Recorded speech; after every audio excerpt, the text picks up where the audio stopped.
Somo letu la leo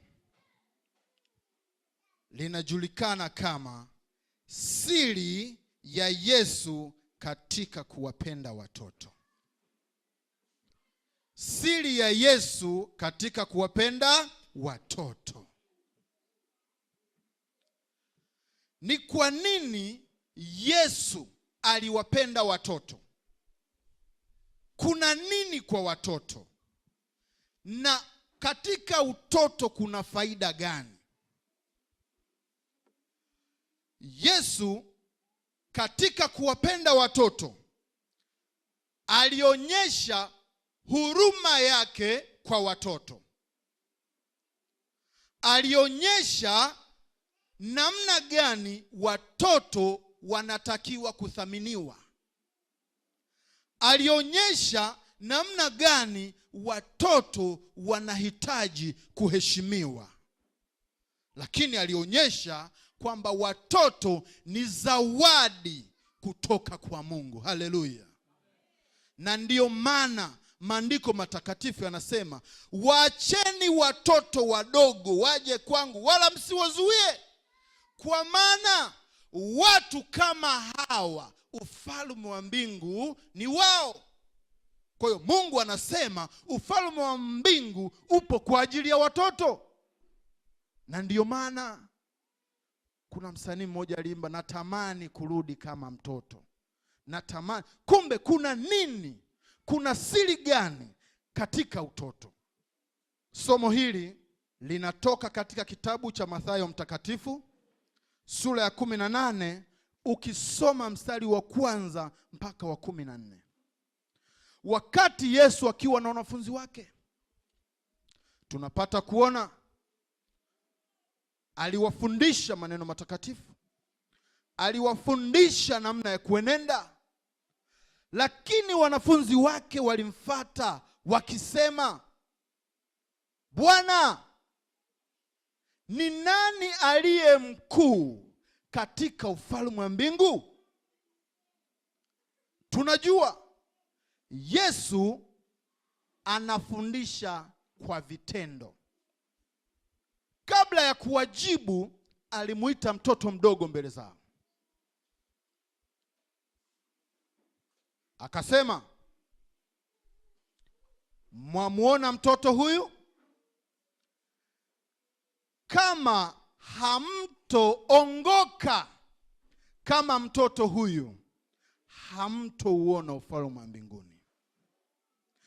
Kama hamtakuwa wanyenyekevu kama alivyo mtoto huyu, hamtouona ufalme wa mbinguni. Na akaongeza akisema, ole kwa dunia, ole kwa ulimwengu wanaowakosesha watoto hawa. Ole mtu yule anayemkosesha mtoto huyu, maana moto wa milele upo kwa ajili yake. Akaendelea kusema, kuliko kumkosesha mtoto huyu, kama ni jicho litakuwa limetumika kumkosesha, ni bora litoke, uingie kwenye ufalme wa mbingu ukiwa na jicho moja, ukiwa na chongo, kuliko kumkosesha mtoto. Na kama ni mkono au mguu, ni heri ukatwe, uingie ukiwa kilema, kuliko kumkosesha huyu mtoto. Ni wangapi wazazi tumekuwa tukiwakosesha watoto? Ni wangapi wazazi tumekuwa tukiwafundisha watoto mambo yasiyofaa, na kufikia mahali kumwita, we kenge, mjo hapa, na kutuma hiki unielewi, we mbwa. Lakini tusisahau, Mungu wakati anaumba binadamu alisema, kwa mfano wetu tumfanye mtu.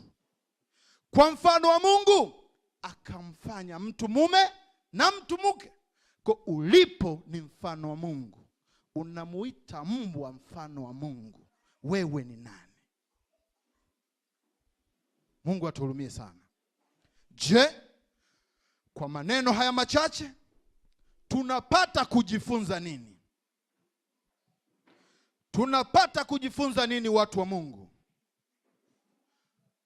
Jambo la kwanza la kujifunza katika somo hili, siri ya Yesu katika kuwapenda watoto, moja ni kuonyesha ulinzi na umuhimu wa kubadilika. Ukiwa mtoto utalindwa. Ukiwa mtoto utauona ufalme wa mbingu. Na ndiyo maana ukisoma Zaburi 33 mstari wa 12 nasema, heri taifa ambalo Bwana ni Mungu wao, maana amewachagua kuwa urithi wake. Amen. Kwa hiyo tunapata kuona kwamba ili tuweze kulindwa na Mungu, ili tuweze kuheshimiwa na Mungu, ili tuweze kunyenyekewa na Mungu, inatakiwa tubadilike. Mtumishi wa Mungu, nisomee Mathayo mtakatifu sura ya 18 mstari wa 1 mpaka wa 4. Kitabu cha Mathayo sura ya 18 kuanzia mstari wa 1 hadi wa 4. Ndiyo. Maandiko yanasema ndio. Saa ile wanafunzi wakamwendea. Ndiyo. Wakisema, ni nani basi aliye mkuu katika ufalme wa mbinguni? Ni nani basi aliye mkuu katika ufalme wa mbinguni? Akaita mtoto mmoja. Akamweka katikati yao. Akasema, amini nawaambia, msipoongoka na kuwa kama watoto, hamtaingia kamwe katika ufalme wa mbinguni. Basi yeyote ajinyenyekeshaye mwenyewe kama mtoto, yeyote ajinyenyekeshaye mwenyewe kama mtoto huyu, ndio huyo ndiye aliye mkuu katika ufalme wa mbinguni. Huyo ndio aliye mkuu katika ufalme wa mbingu. Shangilia. Maandiko matakatifu yanatuambia kama hatutoongoka kuwa kama watoto, hatutoingia katika ufalme wa mbingu. Na kama hatutojinyenyekesha kuwa kama watoto, hatutouona ufalme wa mbingu. Kuna siri gani katika utoto? Tunajua kumbe kuna ulinzi wa Mungu, lakini na kupata umuhimu baada ya kubadilika. Watu wa Mungu, kile kimtokacho mtu inategemea na kile alichokiingiza yeye. Mtoto wako amekuwa akipokea maneno gani kutoka kwako kama mzazi? Wewe umekuwa ukipokea mambo gani kutoka kwa wazazi wako? Hayo ndiyo yanakufanya hivi leo. Hayo ndiyo yanatufanya kuwa na mioyo migumu na kupelekea kukosa unyenyekevu mbele za Mungu. Akikuinua kidogo unapandisha mabega kwamba mimi ndiyo mimi. Kumbe hapana. Tuwe wanyenyekevu mbele za Mungu, tuongoke na tubadilike ili tuweze kurithi ufalme wa mbinguni. Sasa katika maandiko haya Yesu anafundisha nini? Katika siri hii ya ulinzi na umuhimu wa kubadilika, anafundisha nini? Maana yake nini? Anasema pasipo kubadilika hakuna wokovu. Usipobadilika hakuna wokovu. Utausikia kwa jirani. Kama hautobadilika ukawa kama mtoto aliye mnyenyekevu, hakuna wokovu. Yesu anasema msipogeuzwa na kuwa kama watoto wadogo, hamtoingia katika ufalme wa mbinguni. Msipogeuzwa. Nini maana ya kugeuzwa? Geuz kwa Kiingereza tutasema hiyo ni passive. Unapitishwa kutoka hali moja kwenda hali nyingine. Unageuka, unabadilishwa. Sasa usipobadilika na kuwa kama mtoto mdogo, pasipo kubadilika hatutosamehewa dhambi zetu. Kwa namna gani? Umemkosea Mungu leo, unatubu. Kesho unarudia jambo lile lile, unatubu. Kesho unarudia jambo lile lile, unatubu. Je, unakuwa kweli umebadilika au unamchezea Mungu? Watu wa Mungu, unakuwa umebadilika? Kubadilika ni kuingia kwenye toba na kuacha ili uweze kurithi ufalme wa mbingu, ambayo ndiyo nchi Mungu aliyotuahidia. Watu wa Mungu, pasipo kubadilika hatutofika kwenye nyakati za kuburudishwa na Bwana. Ndio maana tunasema kwamba hosana hosana, nikizunguka katika kiti cha enzi. Usipobadilika hautoweza kuburudishwa na Bwana, hautoweza kuburudishwa na Yesu. Mtumishi wa Mungu, tusomee Matendo ya Mitume 3:19. Matendo ya Mitume 3 mstari wa 19. Ndio maandiko yanasema tubuni basi, mrejee ili dhambi zenu zifutwe, zipate kuja nyakati za kuburudishwa kwa kuwako kwake Bwana. Amen. Tutubu ili dhambi zetu zipate kufutwa, zije nyakati ambazo Bwana atatuburudisha. Sasa unatubu leo, kesho unarudi, unatubu leo, kesho unarudi. Kweli wewe wafaa kuwa mwanafunzi wa Yesu? Kuna mambo tunatenda tunamkosea Mungu wetu, na wakati mwingine tumejawa viburi katika nafsi zetu, na ndiyo maana tunafanya dhambi na kwa kujua, kwa makusudi, kwa sababu tu nitatubu. Maandiko yanasema tusipobadilika hatutoweza kusamehewa dhambi zetu. Lakini katika mabadiliko, ni namna gani mtu anafanya mabadiliko? Ili ionyeshe mtu kabadilika, inatakiwa afanye nini? Kwanza inatakiwa ajisalimishe mwenyewe na kufanya kazi za Mungu. Tulifundishwa matendo mema ya Mungu ya kumtukuza Mungu, ikiwa ni kuwatendea wanadamu na kumtendea Mungu mwenyewe. Mwalimu alisema ni diakonia na latria. Ndiyo maana kwenye somo la kwanza mfundishaji alisema uwatie moyo wajane, hiyo ni diakonia. Uwafikie mayatima, hiyo ni diakonia. Lakini ukumbuke kuja mbele za Mungu, kuimba, kuomba na kumwabudu. Haleluya. Mabadiliko yanaanza pale tunapojisalimisha kwa kufanya kazi ya Mungu kwa imani. Katika ubatizo tunaambiwa unapozamishwa, maana yake muonekana umekufa na tendo la kuzamishwa, si ndio? Linamaanisha nini? Maana yake umekufa pamoja na Yesu, lakini ukafufuka pamoja, si ndio watumishi wa Mungu? Tunapobatizwa, ile ni hatua ya kubadilika. Unajisalimisha kwa Mungu kwa imani. Mtumishi wa Mungu, tusomee Wakolosai 2:12. Kolosai 2:12. Mstari wa 12, maandiko yanasema mkazikwa pamoja naye katika ubatizo. Mkazikwa pamoja naye katika ubatizo. Na katika huo mkifufuliwa pamoja naye. Katika huo mkifufuliwa, maandiko yanasema pamoja naye. Maana yake nini? Katika ubatizo ni kufa na kuzikwa pamoja naye, na unapoinuliwa ni kufufuka pamoja naye. Hilo ni tendo la kuonyesha kubadilika. Umejisalimisha kwake kwa imani. Wangapi walikufa pamoja na Yesu na wakafufuka pamoja na Yesu? Sipokuwa wengi watakufa katika dhambi, na Biblia inasema hao Jehanamu ni yao, maana Jehanamu ni moto wa milele. Lakini tendo la kuonyesha kubadilika ni kuzaliwa upya. Kuzaliwa upya maana yake nini? Maana yake ni kumkana shetani na kazi zote, anasa za dunia na fahari yake, na kumrudia Mungu. Ndiyo kuzaliwa upya. Sasa je, tumezaliwa upya? Ni wangapi tumekuwa tukiwatamkia watoto maneno mabaya? Unapozaliwa upya maana yake umekuwa mtoto, umependwa na Yesu, umeheshimiwa na Yesu, imeonekana wewe umekuwa zawadi machoni pa Mungu. Kuishi maisha ya Kikristo, na inatakiwa utambulike.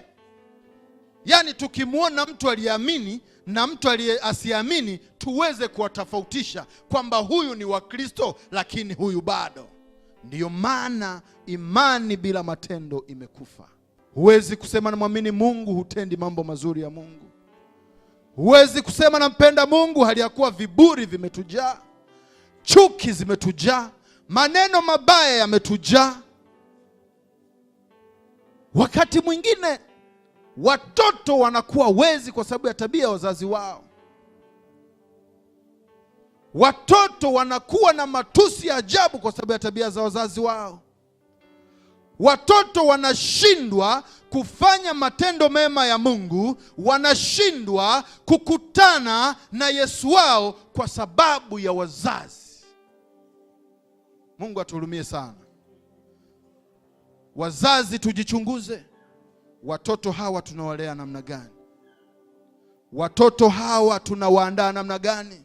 Sisi tutapita, hawa ndio watabaki watumishi wa Mungu. Hawa ndio watabaki walimu makanisani. Hawa ndio watakuwa makatibu makanisani. Hawa ndio watakuwa wazee wa kanisa, ndio watakuwa wachungaji. Tunawafundisha nini? Tunawafundisha wao kuja kulihudumia kanisa, au tunawafundisha wao kuja kulipotosha kanisa? Lakini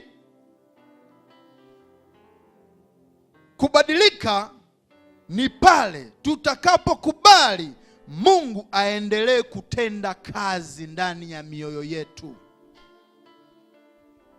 Pale ambapo tutakubali Mungu aendelee kufanya kazi ndani ya mioyo yetu. Ndiyo maana sema ni wewe uliyeanzisha na ni wewe utakayehitimisha. Alianzisha kazi mwenyewe ndani ya mioyo yetu na ndiye atakayehitimisha yeye ndani ya mioyo yetu. Mpaka pale atakaporudi akute tunaimba, akute tunafundisha, akute tunahubiria watu habari njema kwa utukufu wake. Mtumishi wa Mungu, nisomee Wafilipi sura ya 1 mstari wa 6. Mstari wa 6 wa kitabu cha Wafilipi sura ya 1, maandiko yanasema, ndio, nami niliaminilo ndilo hili. Nami niliaminilo ndio hili, ya kwamba yeye alianzisha kazi njema mioyoni mwenu. Ya kwamba yeye alianzisha kazi njema mioyoni mwenu, ataimaliza hata siku ya Kristo Yesu. Ndiyo atakayemaliza hata siku ya Kristo Yesu. Yeye alianzisha kazi mioyoni mwetu, ndiyo atakayemaliza mpaka siku Yesu anarudi. Sema amina. Watu wa Mungu, uwepo wetu duniani hatupo kwa hasara, tupo kwa faida. Na faida ni kufundisha maneno matakatifu ya Mungu, ni kufundisha utakatifu wa Mungu, ni kufundisha ukuu wa Mungu, siri ya Yesu katika kuwapenda watoto. Je, wewe unamruhusu Yesu afanye kazi ndani ya moyo wako? Je, wewe unakubali kubadilika? Usipobadilika, usipofanana kuwa kama mtoto, hutaurithi ufalme wa mbinguni. Kuna neema sana katika utoto. Hakuwa na maana kwamba dunia nzima wawe ni watoto tu. Hapana, tujinyenyekeze kuwa kama watoto. Wazazi mnaumana, watoto wanacheka. Tena mnapigana kwa sababu tu mtoto wa fulani kampiga mtoto wako. Kesho ninyi mnakuwa na chuki moyoni mwenu, hamsemeshani, hamuombani chumvi, hamuopoleani moto. Lakini watoto wanacheza vya baba na mama, wanacheza wanaendesha magari, wanacheza watengeza nyumba, wanadumisha urafiki wao. Ndiyo matendo makuu ya Mungu. Watoto, tukiwa kama watoto, tukijinyenyekeza kuwa kama watoto, tutaurithi ufalme wa mbinguni. Sema amina. Lakini kubadilika kuna hitaji unyenyekevu wa mtoto. Ndiyo maana wanafunzi wakauliza, ni nani anayepaswa kuwa mkuu? Yesu akasema, kama mkiweza kuongoka na kuwa kama watoto na kujinyenyekeza, basi mtaingia katika ufalme wa mbinguni. Manake nini? Sifa hizo ndo zinatufanya kuwa wakuu katika ufalme wa mbinguni. Sifa za kujinyenyekeza, sifa za kuwa na matendo mema, sifa za kusahau fulani alinitendea nini, ndizo zinazotufanya kurithi ufalme wa mbinguni. Lakini tunaona Yesu mwenyewe ni mnyenyekevu. Yesu mwenyewe alikubali kufa kwa ajili ya dhambi zetu. Ni unyenyekevu wa namna gani? Kuna video moja niliona, ilikuwa ni kanisa linaumini kama hivi. Waliingia majambazi. Walipoingia majambazi, wakawatenga waumini wote sehemu moja. Yaani kwa mfano nasema, ninyi nyote hameni mje upande huu, sawa? Aliye wa Yesu tunamkata kichwa aje huku. Aliye wa Yesu shingo ni halali yetu. Kwa kama unahitaji kufa, unasema ulikufa na Yesu na utafufuka na Yesu. Mama, baba, pita tukate kichwa, njoo huku. Katika kanisa ile, yani hata mchungaji hakuna alienda. Halafu baadaye wale watu wakasema, hili ndio kanisa linalomhubiri Mungu. Wakaenda zao, hawakufanya chochote. Sasa sijui kanisa lilikuwa namna gani, yaani sijui mnabaki mnaongea mambo gani. Kwa nini? Kwa sababu wengi tunasema hatutendi, tunasema yale tusiyoyatenda. Lakini maandiko matakatifu yanasema imani bila matendo imekufa. Utaimba na fufuka pa, nimekufa na Yesu, nitafufuka na Yesu. Sasa katika mazingira magumu kama hayo, hauonyeshi kwamba wewe ni wa Yesu. Lakini katika ulimwengu wa dunia utajulikana tu. Na ndio maana hata Petro wakati anamkana Yesu, Petro, lakini wewe mbona hata kutembea kwako unaonyesha kabisa wewe ni mwanafunzi wako? Mimi au uliniona vibaya? Hivi uliona mimi kweli? Au uliyemuona labda alikuwa amevaa kama mimi au alikuwa na maumbile yangu Yaani hapana. Mbona hata kuongea kwako kwani naongeaje? Kwa nini? Kwa sababu wengi tunachokisema sio tunachokiishi. Na tujue kama tutashindwa kutenda matendo mema aliyoyahubiri Yesu, maana yake hatutoingia katika ufalme wa mbinguni.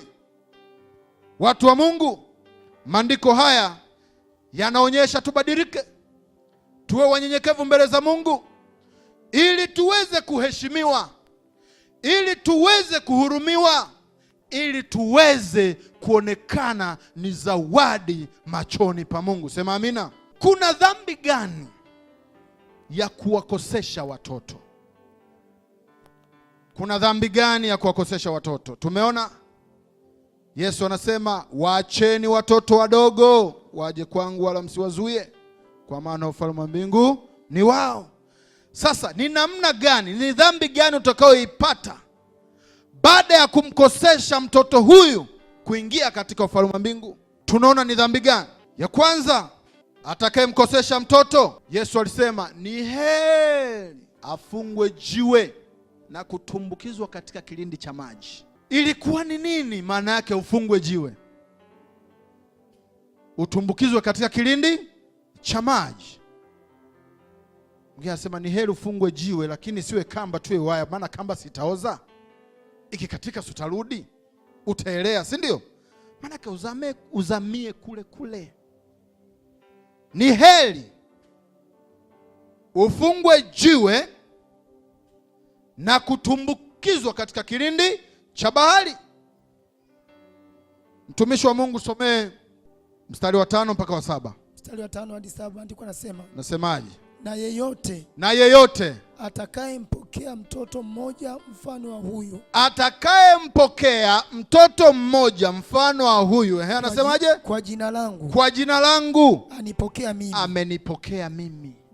Bali atakayemkosesha mmoja wapo watoto hawa wa wadogo hawa waniaminio waniaminio, yamfaa afungwe shingoni yafaa afungwe shingoni jiwe kubwa la kusagia, jiwe kubwa la kusagia, na kutoswa katika kilindi cha bahari, na kutoswa katika kilindi cha bahari. Ole ni wa ulimwengu, Ole ni wa ulimwengu, kwa sababu ya mambo ya kukosesha, maana hayana budi kuja, ndiyo mambo ya kukosesha. Ndiyo anasema, lakini ole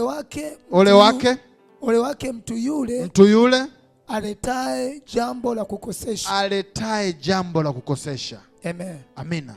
Kwa tunaona atakayempokea mmoja wa wadogo hawa kwa jina langu amenipokea mimi, lakini ole wake mtu yule aliyemkosesha.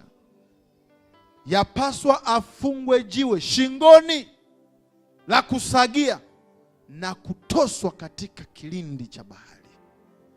Kilindi cha bahari ni eneo la bahari lenye kina kirefu. Maana yake Mungu anasisitiza kwamba usiweze kurudi.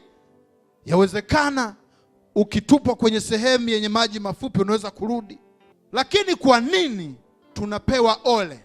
Ni kwa sababu ya kuwakosesha watoto ambao wanalindwa, ambao wana faida kubwa katika ufalme wa mbinguni. Na ndiyo maana watoto hapo wamekuja aya kwa moyo. Tunapowafundisha maneno matakatifu, ndipo tunavyozidi kusogelea ufalme wa mbinguni. Ndipo tunazidi kujijengea sifa za kuwa raia wa mbinguni. Mtu wa Mungu, dhambi ya kuwakwazisha au kuwakosesha watoto hawa utupwe katika kilindi cha bahari, tena ukiwa umefungwa na jiwe shingoni la kusagia, jiwe kubwa. Tunaona ni kwa nini kutupwa katika kilindi cha bahari. Maana yake hiyo dhambi ni kubwa sana. Hiyo dhambi ni kubwa sana. Ni sawa na kusema apigwe mpaka afe. Sasa ukipigwa, na hawakusema ufungwe udumbukizwe ukiwa bado umekufa. Maana yake hivyo ulivyo ufungwe na kutumbukizwa. Inaonyesha namna gani kuwakosesha, kuwakwazisha watoto kunavoleta shida katika ufalme wa mbingu. Inaonyesha dhambi hii ni kubwa. Lakini kuna uovu gani? Maandiko matakatifu yanasema katika kujifunza dhambi ambayo tunaweza kuitenda katika kuwakosesha watoto ni kufungwa na kutumbukizwa katika kilindi cha bahari. Na ni namna gani tunavyoonekana kuwa kikwazo? Namna gani tunaweza kuwakosesha watoto? Namna gani tunaweza kuonekana ni kwazo kwa watoto? Kumzuia mtoto katika kumtumikia Mungu ni pamoja na kumchelewesha mtoto katika Sunday school. Tuna watoto wengi kanisani. Mwalimu wa watoto anafundisha watoto wangapi? Na tunavyowachelewesha kwenye ibada, na hao ndio watakuwa wanachelewa kama tunavyochelewa kwenye ibada, na kushindwa kupokea mafundisho yaliyo ya Roho Mtakatifu. Na yawezekana na wewe ulikuwa unacheleweshwa na wazazi wako, ndio inakuja kuwa zao la kuchelewa. Mwalimu wa somo la kwanza anafundisha robo ya kanisa. Kanisa zima linakuja saa 5 akiwa amemaliza. Ni tatizo kubwa. Lakini kuwadhihaki watoto hawa, kuwabeza watoto hawa na kuwakatisha tamaa. Wewe nawe ni mtoto. Hivi katika watoto wote wewe ni mtoto. Hivi nilizaa kweli au nilijitoa mchango tumboni? Si ndio huwa mnasema? Yaani wewe nilijitoa tu mchango tumboni. Nafikiri nilizaa, wapo waliozaa.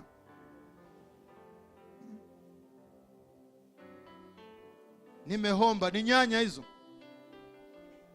ni ndizi, maparachichi. Mtoto ni zawadi kutoka kwa Mungu. Mtoto ndiye atakaye urithi ufalme wa mbinguni. Na ndio maana kanisa litakalofananishwa kuwa kama watoto wadogo ndio litakalo urithi ufalme wa mbinguni. Sema amina. Ndugu wazazi, tusiwakatishe tamaa watoto, tusiwadhihaki watoto. Tuchukue nafasi ya kuwafundisha tabia njema na matendo mema ya Mungu. Na ndio maana baadaye, badala ya watoto wako kuwa msaada kwako, wanageuka kuwa tatizo kwako na kuja kufa na pressure. Mimi mwanangu hanisaidii. Umekuwa umemfundisha nini? Umekuwa ukimfundisha katika matendo mema au umekuwa mwachaacha tu? Yaani mimi nipoteze hela mimi na kupeleka wewe pale, si bora nikaitupe tu hii hela? Halafu unataka yeye aje kutendea matendo mema ukubwani. Inawezekanaje? Kuna watu hapa hawana mahusiano mazuri na wazazi wao kwa yale waliotendewa wao. Lakini watu wa Mungu hatufundishwi hivyo. Hatufundishwi hivyo. Na ndiyo maana Mungu anasema samehe 7 mara 70. Tuwasamehe wale waliotukosea, ili tuweze kuurithi ufalme wa mbinguni. Ndiyo maana wakati Yesu anafundisha zile heri katika mlima ule, alisema heri walio wapatanishi. Utampatanisha nani kama wewe huna matendo mema ya Mungu? Utampatanisha nani kama wewe sio mtu wa Mungu? Utampatanisha nani kama wewe hutendi sawa sawa anavyotenda Yesu? Bali utageuka, utazidi kuwa kwazo na mgogoro katika familia. Haleluya. Lakini nini adhabu kwa wale watakaokosesha watoto hawa? Adhabu yake ni nini? Kwa wazazi ambao, kwa watu ambao wanawakosesha watoto hawa. Lakini Yesu mwenyewe ndiye aliyazungumza haya. Atakayemkosesha mtoto hatopata neema ya kuurithi ufalme wa mbinguni. Maana yake nini? Huyo moto wa jehanamu ni wake, moto wa milele ni wake. Mtumishi wa Mungu, tusomee Mathayo mtakatifu sura ya 18 mstari wa 8 mpaka wa 9. Sura ya 18 na 9 inasema, basi mkono wako au mguu wako ukikukosesha, ndio ukate ukautupe mbali. Ukate ukautupe mbali. Ni afadhali kuingia katika uzima, ni afadhali kuingia katika uzima hali umepungukiwa na mkono au mguu, hali umepungukiwa na mkono au mguu, kuliko kuwa na mikono miwili, kuliko kuwa na mikono miwili au miguu miwili, au miguu miwili, na kutupwa katika moto wa milele. na kutupwa katika moto wa milele. Na jicho lako likikukosesha, na jicho lako likikosesha, ling'oe, ukalitupe mbali nawe, ukalitupe mbali nawe. Ni afadhali kuingia katika uzima una chongo, ni afadhali kuingia katika uzima ukiwa na chongo, kuliko kuwa na macho mawili, kuliko kuwa na macho mawili, na kutupwa katika jehanamu ya moto, na kutupwa katika jehanamu ya moto. Kuliko kuingia ukiwa na miguu miwili na mikono miwili, hali ya kuwa mguu umemkosesha mtoto, mkono umemkosesha mtoto. Ni mara 10, mara 200. Mungu anasema vikatwe hivi uingie katika uzima wa milele, kuliko kutupwa katika tanuru la moto. Haya ni maneno anayasema Yesu mwenyewe. Lakini mtumishi wa Mungu, twende 25, Mathayo mtakatifu hiyo 25 mstari wa 41. 25 mstari wa 41 anasema, Ndiyo. kisha atawaambia na wale walioko mkono wake wa kushoto. Kisha atawaambia na wale walioko mkono wake wa kushoto, ondokeni kwangu, ondokeni kwangu, mliolaniwa, mliolaniwa, mwende katika moto wa milele, mwende katika moto wa milele uliowekewa tayari Ibilisi na malaika zake. Amen. Ule moto wa milele umewekwa tayari kwa Ibilisi na malaika zake, na wale ambao wataonekana kuwa vikwazo kwa watoto, na wale ambao wamekuwa dhihaka kwa watoto, na wale ambao wamekuwa hawawapi malezi mazuri na yaliyo bora watoto hawa. Moto wa milele pamoja na shetani na malaika zake ni wao. Kwa watumishi wa Mungu, neno hili la Jehanamu katika Biblia limetajwa mara 12 katika Biblia, lakini Yesu mwenyewe amelitaja mara 11. Hawezi akalitaja halafu likawa bure. Hawezi akataja kitu halafu kisitokee. Hawezi akataja kitu ionekane kwamba kipo tu. Maana yake tufanye tukijua tunayoyafanya yana madhara gani machoni pa Mungu. Ole wake yule ambaye amekuwa na wadhihaki watoto, mzazi, mlezi, shangazi, baba, mama, mjomba. Ni ipi thamani ya watoto machoni pa Mungu? Mtumishi wa Mungu, tusomee Waebrania sura ya 1 mstari wa 14. 14 anasema, Ndiyo. Je, hao wote si roho? Hao wote si roho watumikao wakitumwa kuwahudumu wale waliourithi wokovu? Wakitumwa kuwahudumia wale waliourithi wokovu. Maandiko matakatifu yanatuambia, Biblia inasema malaika ni watumishi kwa ajili ya waliookolewa. Na watoto hawa matendo yao ni kama malaika ambao hata mwana wa Adamu alikuja kwa ajili yao. Na ndiyo maana akasema, waacheni watoto wadogo waje kwangu, maana ufalme wa mbingu ni wa kwao. Msiwazuie. Na wale walio kama hawa watakaojifananisha na watoto, watakaoonyesha unyenyekevu, watakaoonyesha kuto kulipiza visasi, watakaoonyesha heshima na adabu mbele za Mungu, hawa ufalme wa mbinguni ni wao. Yesu alikufa kwa ajili yao. Kama Yesu alikufa kwa ajili yao, sisi ni nani tuwakoseshe hawa watoto? Sisi ni nani tuwatelekeze hawa watoto? Sisi ni nani tuwadhihaki hawa watoto? Sisi ni nani tuwazuie kumtumikia Mungu hawa watoto? Ndiyo maana Yesu alionyesha mfano wa kondoo. Mfano wa kondoo katika Biblia umetumika kama mwenye dhambi mmoja atakapopata nafasi ya kutubu, mbinguni ni vigelegele na shangwe. Kama mbingu itafurahia kuokoka, kutubu kwa mtu mmoja, kwa nini tupoteze watoto hawa? Tumekuwa tukipoteza kesho yao, tukiharibu kesho watoto wetu kwa kujua au na kutokujua. Na kama ni kwa kutokujua, kwa nini usijue? Sababu Mungu anasema watu wangu wanaangamia kwa kukosa maarifa.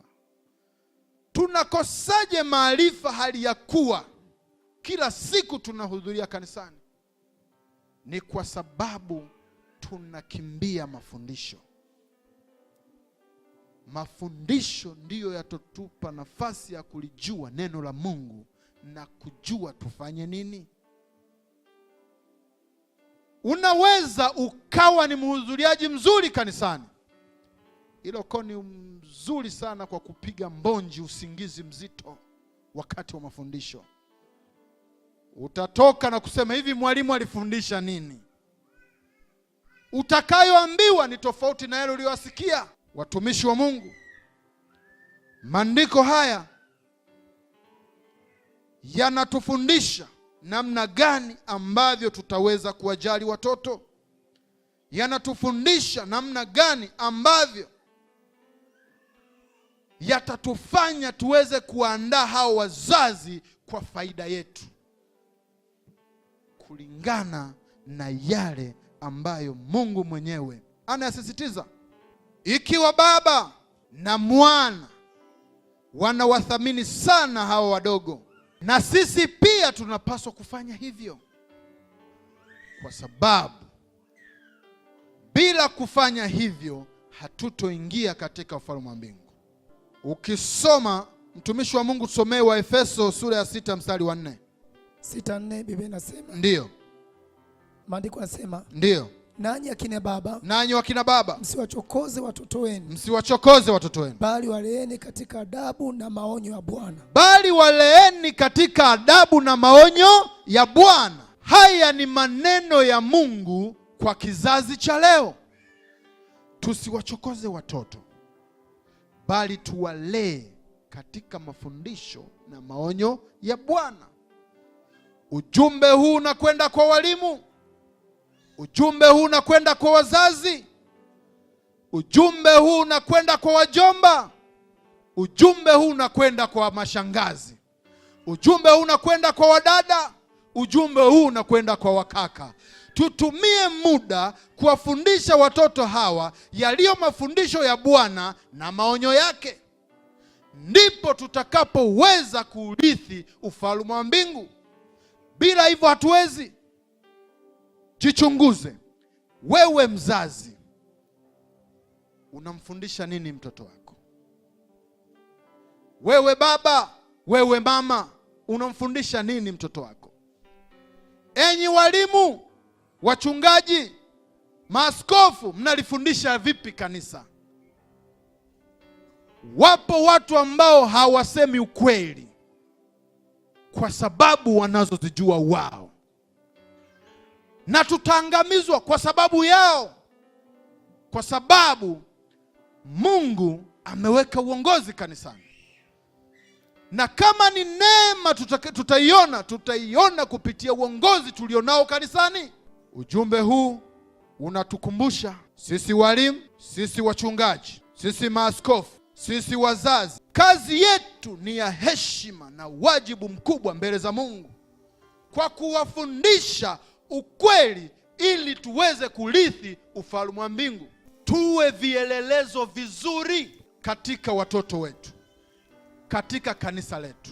Tunapokuwa vielelezo vibaya, tunawafundisha hawa kuingia motoni pasipo wao kutarajiwa. Ni kwa sababu tumeshindwa kuifundisha iliyo kweli. Lakini kwa wale wanaotaka kuingia katika ufalme wa mbinguni, tutambue kwamba kuna umuhimu mkubwa wa kubadilika. Tujifunze kuwa na unyenyekevu kama watoto ili tuweze kuingia katika ufalme wa mbinguni. Katika somo hili, wapo wazazi ambao wamekuwa hawana mafundisho mema kwa watoto wao. Wapo walimu ambao wamekuwa hawana mafundisho mema kwa wanafunzi wao. Ni wakati sasa wa kurejea mbele za Mungu,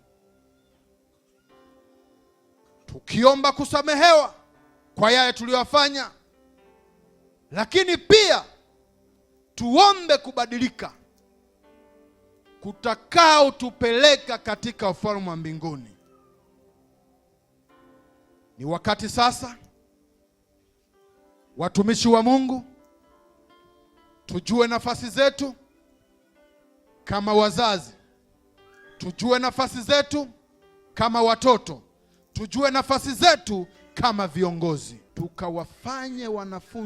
tukawafanye kwa wanafunzi wake, tukiwafundisha kuzishika sheria zake na kuyaelewa maonyo yake.